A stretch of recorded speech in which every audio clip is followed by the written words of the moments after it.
মানুষ যতদিন ধরে নিজেকে খুঁজছে ততদিন ধরে সে প্রশ্ন করে আসছে, আমি কে?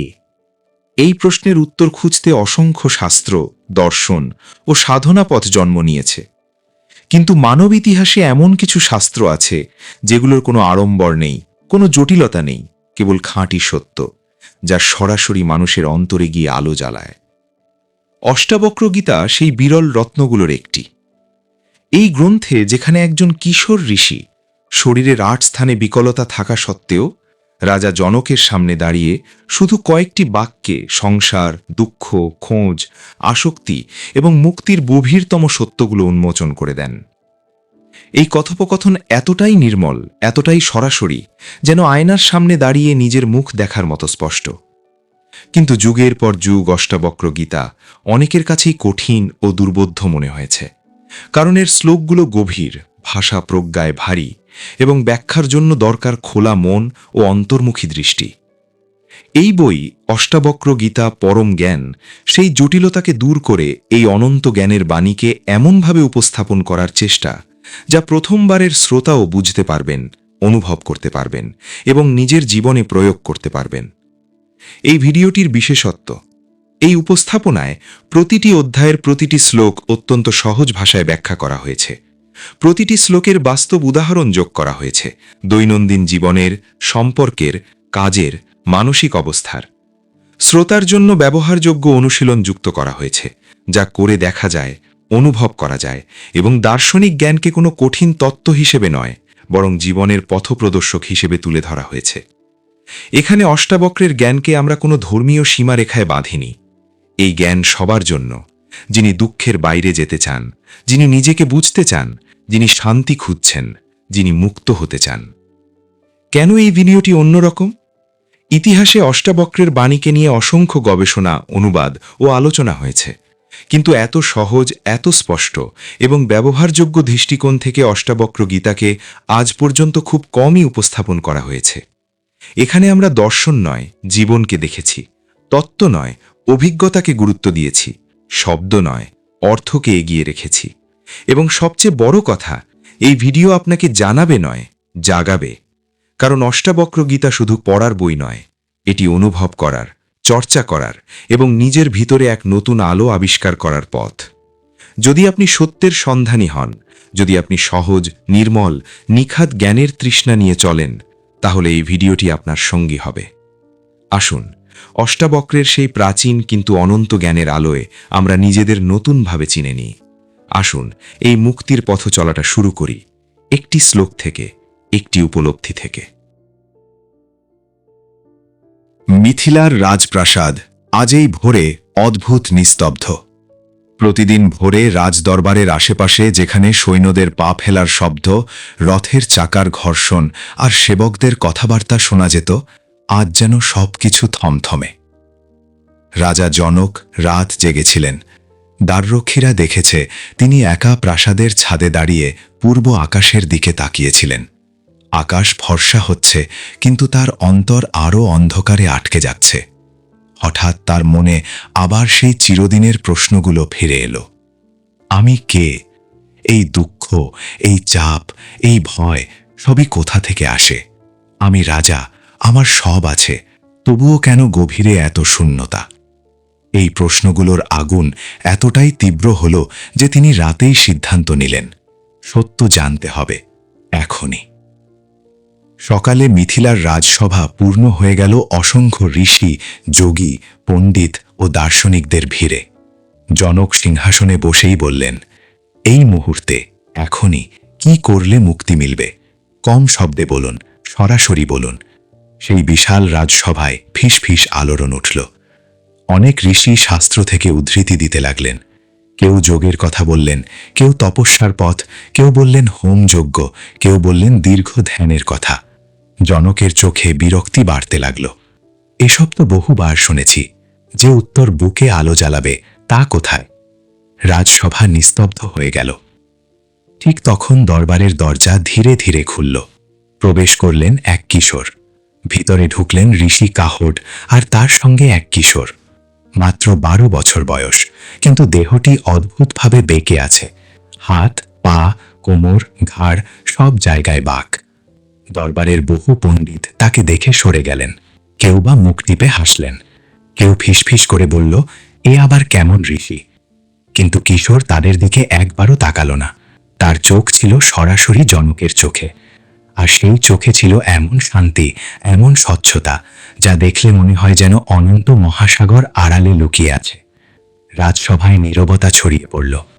তখন কিশোর অষ্টাবক্র ধীর স্বরে বললেন, রাজা জনক, এত ঋষি এখানে, কিন্তু কেউ সত্য বলেননি, কারণ এরা দেহ দেখে বিচার করেছেন, চেতনা দেখে নয়। দরবার শিউরে উঠল। এত সাহসী কথা, এত স্পষ্ট উচ্চারণ। জনকের মনে কিছু একটা কাঁপল। তিনি সামনে ঝুঁকে জিজ্ঞেস করলেন, তুমি কে কিশোর? অষ্টাবক্র শান্ত গলায় বললেন, দেহ বেঁকে আছে বলে তুমি আমাকে কিশোর বলছ, কিন্তু আমি দেহ নই, আমি চৈতন্য, যা কখনো বাঁকে না। এ কথায় রাজসভা স্তব্ধ। জনকের চোখে আলো। তিনি উঠে দাঁড়িয়ে বললেন, তুমি সেই যাকে আমি খুঁজছিলাম। তিনি অষ্টাবক্রকে সিংহাসনে বসতে অনুরোধ করলেন। এই ঘটনা দেখে রাজসভা বিস্ময়ে নির্বাক। শুরু হলো পরম জ্ঞানের সংলাপ। অষ্টাবক্র সিংহাসনে বসতেই মনে হলো যেন এক অদৃশ্য নিস্তব্ধতা পুরো সভা জুড়ে ছড়িয়ে গেল। দুনিয়ার শব্দ যেন বাইরে থেমে আছে। জনক আবার জিজ্ঞেস করলেন, কিভাবে, এখনই, এই মুহূর্তে আমি মুক্ত হতে পারি? অষ্টাবক্র মৃদু হাসলেন, রাজা, তুমি মুক্ত, শুধু ভুলে গেছ। দরবারে বাতাস থমকে গেল। রাজা জনক আর কেউ কথা বলতে পারলেন না। এই এক বাক্য থেকেই শুরু হলো সেই ঐতিহাসিক সংলাপ, যা পরবর্তীতে অষ্টাবক্র গীতা নামে পরিচিত হল। এক রাজা ও এক বালক ঋষির কথোপকথন, যা আজও মানুষের মানসিক দুঃখ, অহং, ভয়, বিভ্রম ও বাঁধনের অন্ধকার কাটিয়ে সরাসরি চেতনার আলোয় নিয়ে যায়। এই সংলাপে নেই কোনো কঠিন সাধনা, নেই কোনো আচার, নেই কোনো নিয়ম। শুধু আছে সত্য, যেটি অষ্টাবক্র নিখাত, ধারালো ও নির্মলভাবে উপস্থাপন করেন। এ যেন হাজার বছরের পুরনো জ্যোতি আবার জীবন্ত হয়ে পাঠকের অন্তরে আলো জ্বালানোর জন্য ফিরে এসেছে। অধ্যায় 1, আত্মজ্ঞানের প্রথম আলো। জনক বললেন, হে প্রভু, কিভাবে সত্যজ্ঞান লাভ করা যায়? কিভাবে মুক্তি বা মোক্ষ অর্জন হবে? এবং কিভাবে বৈরাগ্য বা আসক্তিহীনতা আসে? এ কথা আমাকে শোনান। গীতার মতোই এখানে কথোপকথন শুরু হচ্ছে একজন সাধক রাজার প্রশ্ন দিয়ে। রাজা জনকের 3টি প্রশ্ন আসলে 3 স্তরকে ছুঁয়ে। 1, জ্ঞান, আমি কে, এই জগৎ কি, জীবনের আসল সত্য কি? 2, মুক্তি, দুঃখ, ভয়, আসক্তি, অহংকারের বাঁধন থেকে চূড়ান্ত স্বাধীনতা। 3, বৈরাগ্য, ভেতরে ভেতরে ধরে রাখার অভ্যাস ছেড়ে দেওয়া। এখানে জনক টাকা পয়সা, রাজ্য, ক্ষমতা নিয়ে প্রশ্ন করেননি। তিনি সরাসরি অস্তিত্বের কেন্দ্রে গিয়ে প্রশ্ন করছেন, আমার জীবনটা আসলে কিসের জন্য? এটা আমাদেরও প্রশ্ন হতে পারে। তাই এই শ্লোক মূলত নিজেকে নিয়ে সত্যিকারের প্রশ্ন করার সাহস শেখায়। আজই ডায়েরিতে লিখুন, 1, আমার কাছে জ্ঞান মানে কি? 2, মুক্ত থাকা বলতে আমি কি বুঝি? 3, আমি জীবনে কোন কোন জিনিস ছাড়তে না পেরে কষ্ট পাচ্ছি, এটাই আমার আসক্তি। কোনো বড় সিদ্ধান্ত, রাগ, ভয়, কষ্ট এলে নিজেকে জিজ্ঞেস করুন, আমি আসলে কি খুঁজছি?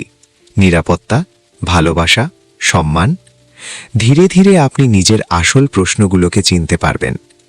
ধরুন, আপনি গুগল ম্যাপে পথ খুঁজছেন, কিন্তু লোকেশন সেটই করেননি। আপনি কোথায় আছেন? জনকের এই প্রশ্নটা হলো প্রথমে নিজের লোকেশন সেট করা। নিজের ভেতরের সত্য প্রশ্ন ছাড়া কোনো আধ্যাত্মিক পথ শুরুই হয় না। শ্লোক 2, বিষ আর অমৃত। অষ্টাবক্র বললেন, হে বৎস, যদি সত্যিই মুক্তি চাও, তবে ইন্দ্রিয়ের ভোগ বস্তুগুলোকে বিষের মতো ত্যাগ করো, আর ক্ষমা, সরলতা, দয়া, সন্তোষ ও সত্যকে অমৃতের মতো গ্রহণ করো। এখানে তিনি সরাসরি প্র্যাকটিক্যাল লাইফস্টাইলের কথা বলছেন। ইন্দ্রিয় বিষয় মানে যা চোখ, কান, নাক, জিভ, ত্বকের মাধ্যমে আমায় টেনে নিয়ে যায়, যেমন অতিরিক্ত খাবার, সোশ্যাল মিডিয়ায় ডুবে থাকা, অকারণ ভোগ, স্বীকৃতি পাওয়ার নেশা ইত্যাদি। অষ্টাবক্র বলেন, এগুলোকে বিষের মতো দেখো, মানে ঘৃণা করো না, কিন্তু জানো এগুলোর ওপর নির্ভর করলে দীর্ঘমেয়াদে ক্ষতি হবেই। এর বদলে 5টি গুণকে অমৃত বলেছেন। 1. ক্ষমা, কষ্ট পেলেও পুনঃ পুনঃ ক্ষমা করার অভ্যাস। 2. সরলতা বা সততা, অন্তরে এক বাইরে এক এই ভাব ত্যাগ করা। 3. দয়া বা কাইন্ডনেস, অন্যের কষ্ট অনুভব করার ক্ষমতা। 4. সন্তোষ, যা আছে তার মধ্যেও শান্ত থাকা শেখা। 5. সত্য, কথা ভাবনা ও কাজে সত্যবাদিতা। মুক্তি মানে হঠাৎ জাদু নয়, দৈনন্দিন ছোট ছোট নির্বাচনই আমাদের চেতনা গড়ে তোলে। 20 বনাম অমৃত তালিকা, 2টি কলাম বনান। বাদিক আমার জীবনের বিষ, যেমন অতিরিক্ত স্ক্রোলিং, অকারণ ঝগড়া, নিজেকে সবসময় তুলনা করা। ডান দিক আমার জীবনের অমৃত, কিছুক্ষণ নীরবতা, ভালো বই, যোগ বা ধ্যান, সত্য বলা। প্রতিদিন অন্তত একটি বিষ কমাবেন আর একটি অমৃত বাড়াবেন। ক্ষমা প্র্যাকটিস, যে মানুষটার উপর আপনি রাগ পুষে রাখেন, রাতে ঘুমানোর আগে চোখ বন্ধ করে মনে মনে বলুন, তুমি যেমন তেমনই হও, আমি তোমাকে ক্ষমা করছি আর নিজেকেও মুক্ত করছি। এটা প্রথমে জোর করে বললেও ধীরে ধীরে অন্তর নরম হবে। মোবাইলে চার্জ কম আর আপনি ভারী গেম চালাচ্ছেন, ব্রাইটনেস ফুল, ডেটা অন, অবশ্যই ব্যাটারি ড্রেন হবে। ইন্দ্রিয় ভোগ হচ্ছে এই হেভি অ্যাপস। ক্ষমা, দয়া, সত্য এগুলো হচ্ছে ব্যাটারি সেভার মোড, যা চালু করলে দীর্ঘ সময় ফোন অন থাকে, মানে মন শান্ত থাকে।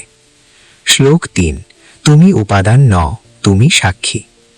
তুমি মাটি নও, জল নও, আগুন নও, হাওয়া নও, আকাশও নও। এসবের মধ্যে যে সচেতন সাক্ষী হিসেবে বিরাজমান, সেই চৈতন্য আত্মাকে জেনে নাও। এই জ্ঞানই মুক্তির পথ।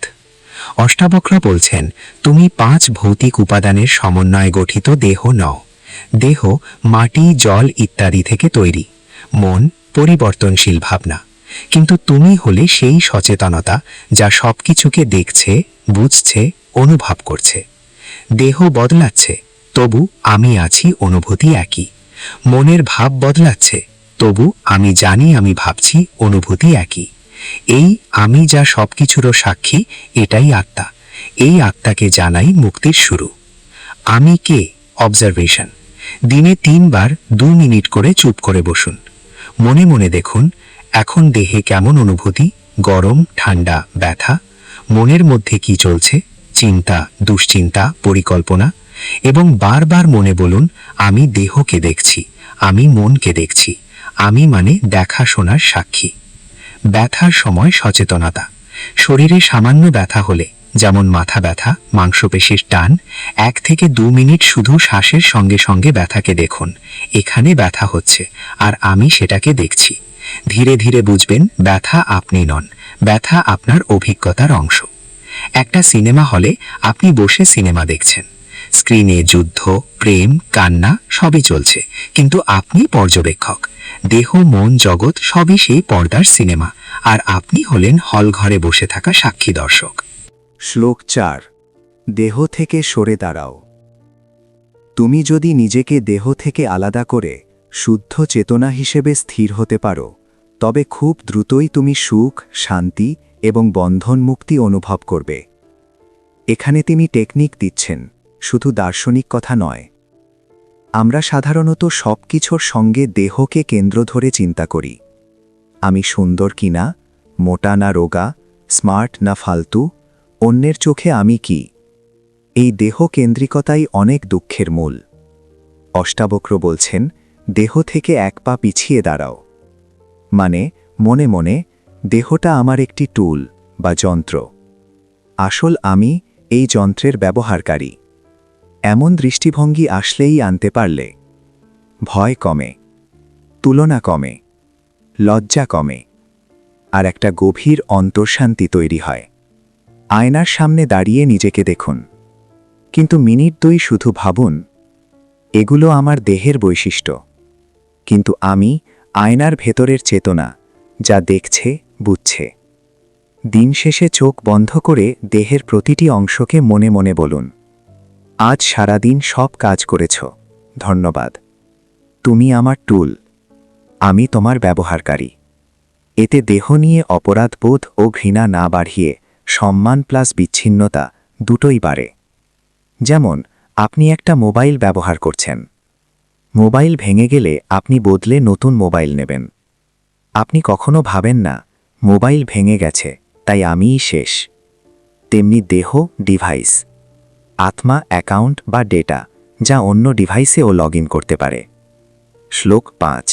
জাতি, আশ্রম, পরিচয়ের ওপরে তুমি। তুমি ব্রাহ্মণ নও, অন্য কোনো জাতিরও নও। তুমি ছাত্র নও, গৃহস্থ নও, সন্ন্যাসীও নও।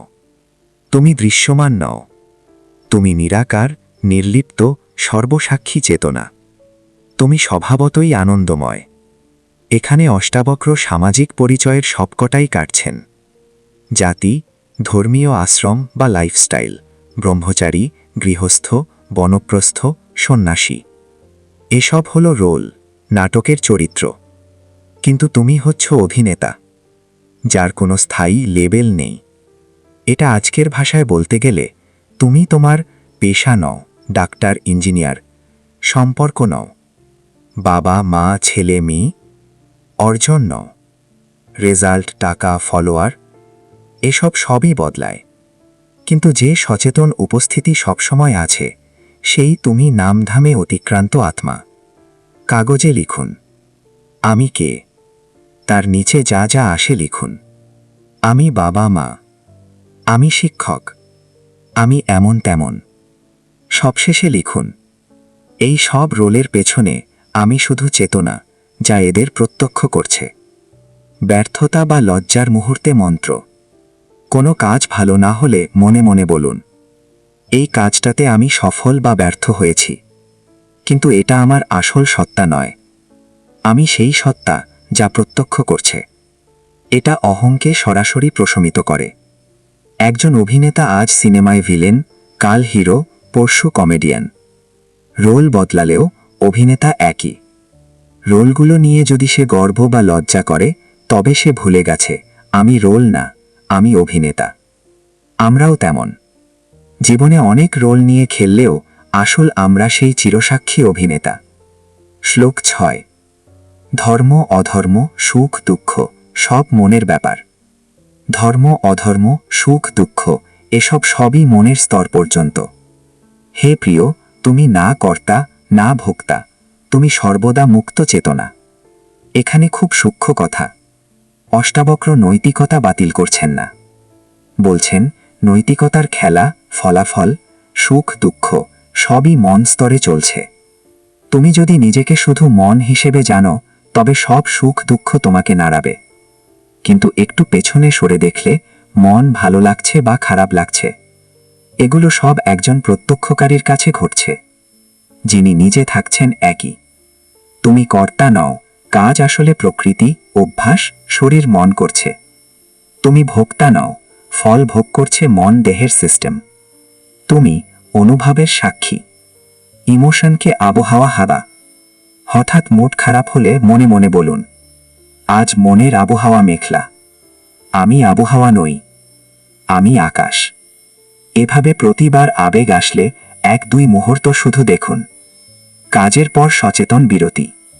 কোনো কাজ শেষ করলে, মিটিং, ক্লাস, রান্না, 1 মিনিট চুপ করে বসুন। কাজটা হলো, এখন মন তার ফল অনুভব করছে। ক্লান্তি, তৃপ্তি, হতাশা। কিন্তু আমি এই সব অনুভূতিরও সাক্ষী। কম্পিউটারে অনেক প্রোগ্রাম চলছে, ওয়ার্ড, ব্রাউজার, গেম, মিউজিক। প্রত্যেক প্রোগ্রামে নিজস্ব লজিক, নিয়ম, এরর আছে। কিন্তু ইউজার সব অ্যাপের ওপরে। ধর্ম অধর্ম, সুখ দুঃখ সবই প্রোগ্রামের খেলা। আর তুমি সেই ইউজার যে দেখতে শুনতে শিখতে পারে, কিন্তু বাধা পড়ার দরকার নেই। শ্লোক 7। একমাত্র দ্রষ্টা তুমি। তুমি সকল কিছুর একমাত্র দ্রষ্টা, চিরমুক্ত সাক্ষী। কিন্তু যখন তুমি নিজের এই দ্রষ্টাত্বকে আরেকটা আলাদা সত্তা মনে করো, সেখান থেকেই তোমার সব বন্ধন শুরু হয়। এখানে ফোকাস বিভাজনের অভ্যাসে। সত্যিকারের দেখা হচ্ছে একটাই চেতনা দিয়ে। কিন্তু আমরা বলি আমি, ওরা, আমার মন, আমার দেহ, আমার ঈশ্বর। এই সব 2 ভাগ করার অভ্যাসই বন্ধন। অষ্টাবক্র বলছেন, তুমি একমাত্র সচেতন স্রষ্টা। জগতের সব খেলা এই এক সচেতনতার মধ্যেই হচ্ছে। যেই তুমি নিজেকে এই একতার বদলে ছোট একজন লোক ভাবো, সাথে সাথে ভয়, হীনতা, অসুরক্ষা, তুলনা, হিংসা এসব এসে যায়। পুরো দিন লক্ষ্য করুন আপনি কতবার বলেন, আমার মন, আমার শরীর, আমার সমস্যা, আমার সন্তান। মনে মনে মাঝে মাঝে বদলে বলুন, এই মনের মধ্যে এমন এমন ভাবনা উঠছে, এই শরীরে এমন ব্যথা হচ্ছে। এতে আমারের আঁকড়ে ধরা একটু নরম হবে। একতা অনুভব ধ্যান 1-2 মিনিট। চারপাশে যা দেখছেন, মানুষ, গাছ, শব্দ, গাড়ি, চোখ কান খোলা রেখে শুধু দেখুন বা শুনুন। মনে মনে বলুন, সবকিছু এক সচেতনতায় ভাসছে। আমি ওই সচেতনতা। উদাহরণ বা রূপক, সমুদ্রে লক্ষ্য ঢেউ। প্রতিটা ঢেউ যদি ভাবতে শুরু করে, আমি আলাদা, আমি ছোট, আমি বড় ঢেউ, তখন সমস্যা শুরু। কিন্তু সত্য হলো সব ঢেউই জল। তুমিও সব অভিজ্ঞতার মাঝে সেই এক ও অভিন্ন চেতনার ভাসমানতা। শ্লোক 8। আমি কর্তা, এই সাপের দংশন। যে আমি কর্তা, সব আমি করছি, এমন অহংভাব নিয়ে বাঁচে, সে এক বিষাক্ত কালো সাপের কামড় খেয়ে কষ্ট পাচ্ছে। আমি কর্তা নই, সবই শত ঘটমান, এই বিশ্বাসের অমৃত পান করো এবং সুখে থেকো। এখানে অহংকে সাপ বলা হয়েছে। আমি করেছি, আমার বলেই হলো, আমাকেই দোষ দাও বা কৃতিত্ব দাও, এই সব চিন্তা মনকে কষ্ট দেয়। কারণ যখন সফল হব, অহং ভুলে ওঠে, ভয় যে হারিয়ে যাবে। যখন ব্যর্থ হব, নিজেকে ঘৃণা, অপরাধবোধ। অষ্টাবক্রের শিক্ষা, দায়িত্ব ছেড়ো না, কিন্তু কর্তা অহং ছাড়ো। মানে কাজ করো সততা দিয়ে, যেন শরীর মন গুণ পরিস্থিতি মিলেই কাজ করছে। তুমি শুধু সচেতন উপস্থিতি। কোনো গুরুত্বপূর্ণ কাজের আগে মনে মনে বলুন, এই দেহ মন তার সাধ্যমতো কাজ করবে। যা ফল হবে সেটা বৃহত্তর সমষ্টির ফল। কাজ শেষে বলুন, এই কাজ ঘটনাটার সাক্ষী আমি। সফল ব্যর্থ সবই অভিজ্ঞতা। যে ভুলটা নিয়ে আপনি খুব অপরাধ বোধ করেন, তার বিষয়ে বসে লিখুন। তখন আমার বয়স, বোঝাপড়া, অবস্থা কি ছিল? আমার ভেতরের কষ্ট বা অজ্ঞানতা কিভাবে এটার কারণ হলো? এরপর মনে মনে বলুন, আমি শিখেছি, ভুলটি ঘটেছে আর আমি তাকে দেখে বড় হয়েছি। অহংকে একটু নরম করতে এটা খুব সাহায্য করে। একটা অফলাইন গেমে আপনি প্লেয়ার, কিন্তু গেমের পেছনে পুরো কোড, গ্রাফিক্স, ডেভেলপার। আপনি তো গেম বানাননি, শুধু খেলছেন। আমাদেরও জীবন গেমে ভূমিকা আছে, কিন্তু পুরো সৌরজগৎ, সমাজ, জিন, অতীত সব মিলে এই গেম চলছে। আমি সব করছি, এই ভাবটাই সাপের কামড়। শ্লোক 9। এই দৃঢ় বোধ নিয়ে আমি এক অখণ্ড বিশুদ্ধ চেতনা। অজ্ঞানতার জঙ্গলে আগুন লাগাও, দুঃখ থেকে মুক্ত হও, সুখেই থাকো। এখানে তিনি একটাই মূল বাণী দিচ্ছেন, আমি মন নই, দেহ নই, গল্প নই, আমি একমাত্র সচেতনতা। এই বোধ জঙ্গলে দাবানলের মতো। জঙ্গল মানে বহু বছরের জমে থাকা ভুল বিশ্বাস, যেমন আমি ছোট, আমি কিছুই পারি না, মানুষ আমাকে ভালোবাসে না, আমার দুঃখ কখনো শেষ হবে না।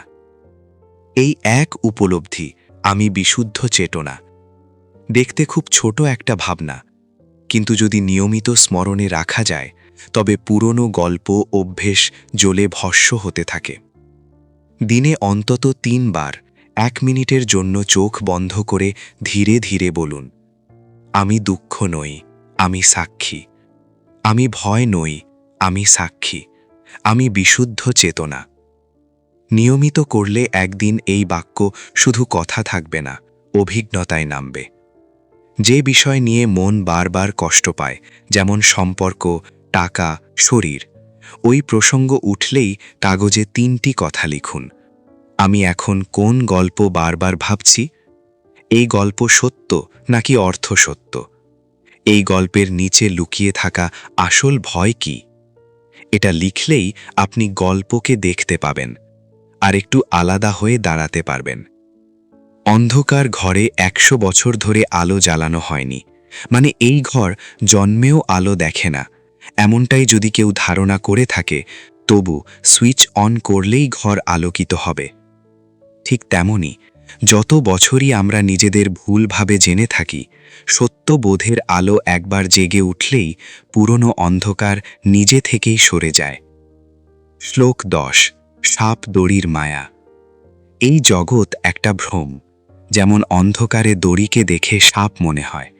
যখন তুমি জানতে পারবে তুমিই পরম আনন্দময়, বিশুদ্ধ চেতনা, তখন তুমি সত্যিকার অর্থে আনন্দে থাকবে। গভীর বিশ্লেষণ। অদ্বৈত বেদান্তের ক্লাসিক উদাহরণ সাপ দড়ি। অন্ধকারে দড়ি দেখে ভয় পেয়ে চিৎকার, এটা সাপের বাস্তবতা নয়, আমার ভুল দেখার ফল। বিশ্বের ক্ষেত্রেও একই কথা বলা হচ্ছে। অর্থাৎ জগৎ একেবারে নেই না, বরং জগৎকে আমরা যেভাবে আলাদা, ভয়ের উৎসর মতো দেখি, সেই দৃষ্টিই ভুল।